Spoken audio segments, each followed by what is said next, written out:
So, ito yung stairs papunta sa Mall Cafe.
So, dito kami sa labas yung 21 grams. Ayan.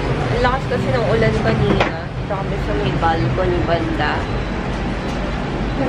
Tapos lang namin mag-lunch. Doon kami kumain kanina sa loob. So, tambay lang kami dito kasi wala naman kami masyadong gagawin. Umaambon pa kasi, pero later pupunta kami ng Box Market.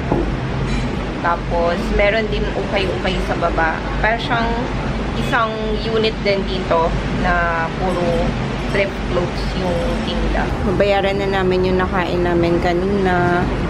Ayan siya. 300,000 dong. Super nice yung mga tote bag nila.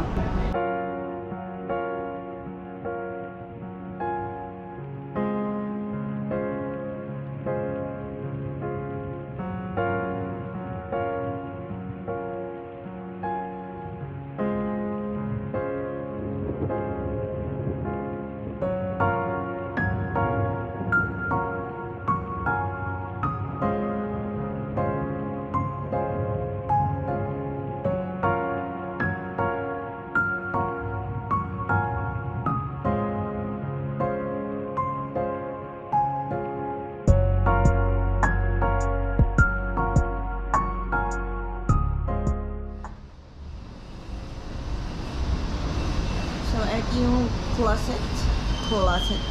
Vinyl record. Plus, thrift shop. Uy, may tarot reading daw. Ito yung entrance na. Sabi, ring me. May security code siya. So, kailangan pipindutin for security reasons siguro. Ito na. Oh, hi. How can I help you? Can we check? We are thrift store and cocktail bar.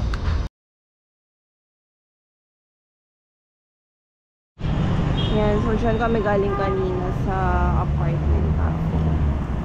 Parang BGC yung vibe dito.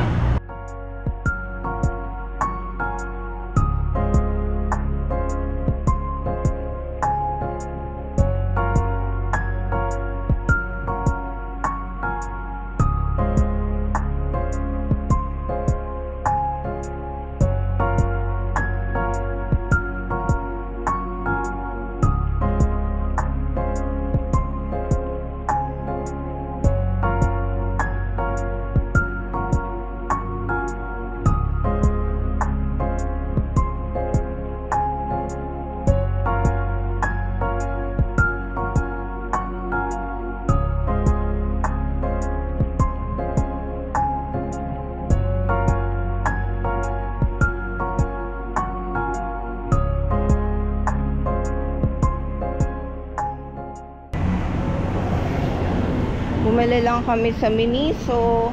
Ano yung binili natin? Headset. Saka maliit na pabango. Yung pabango ko na Bath and Body, nadala ko siya.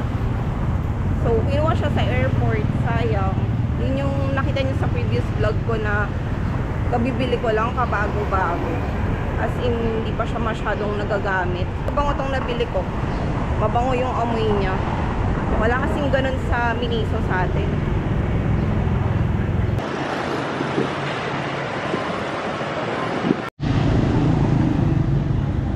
Grab yung ginagamit namin dito na app. Pag magbubook kayo, lalo na kung super lapit lang nung pupuntahan nyo, mag-grab na lang kayo kasi sobrang mura. Parang less than 100 pesos lang sa pag-convert. Pupunta kami ng Box Market. Yung parang night market siya na puro mga thrift shop. Parang Shanghai, ganon. So, mag-grab na lang kami ulit. Mas mura kasi yung Grab.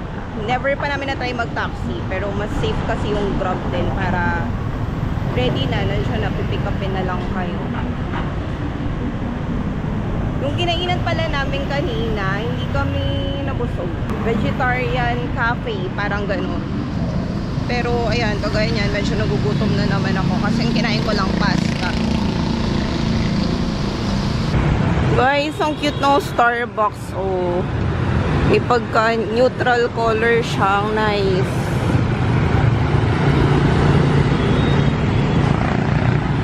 Dito kami sa Box Market. The Box pala yung name niya. Para siyang Shanghai. Parang George Fair ng Thailand.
Maganda talaga yung ng camera.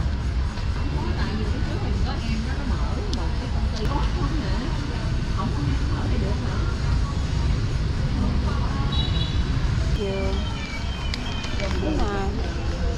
Bumili kong cute. Lalagyan ko na lang ng camera. 20,000 dong. Ano to, B? Tron. Parang sarap na ito, B, oh. May pepino, no? Ano yan?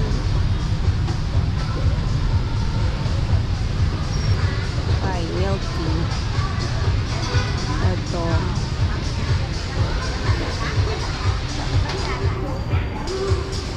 Order tayo. Ay, no? Ano yung burger nila? Ayun yung Independence Palace. Daanan na namin yung kapon. Di lang kami tumuloy kasi sobrang daming tao.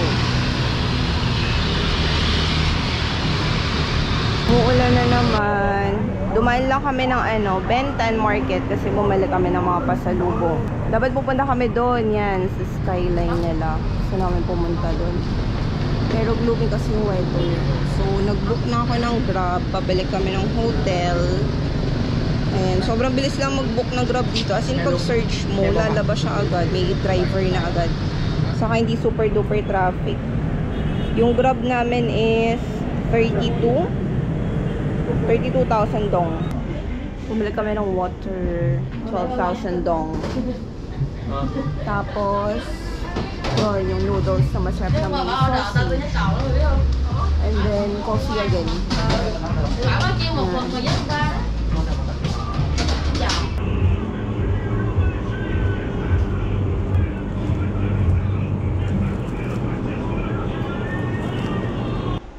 So, nandito na kami sa room. Ayan, nilabas ko lang yung mga binili ko today. Ito para siya sa G7 Expo pouch. And then sa Miniso, bumili na si Brian ng headset. Tapos, ako naman pabango. Ayan, sobrang bango nito eh. Hindi ko lang kasi sure kung may ganyan sa atin. Tapos, shirts. And then, bumili ko na itong sling bag na Prada sa Bentan Market. Ito siya. Ayan, super nice.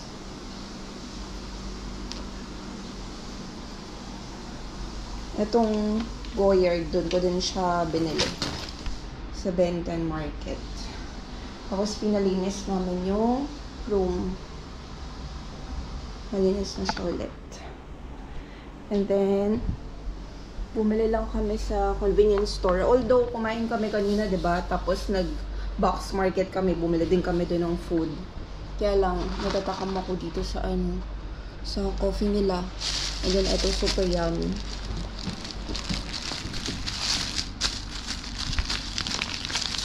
Hot sauce. Tapos, para siyang pancit canton na may Hungarian sausage. Na may cheese sa loob, saka egg.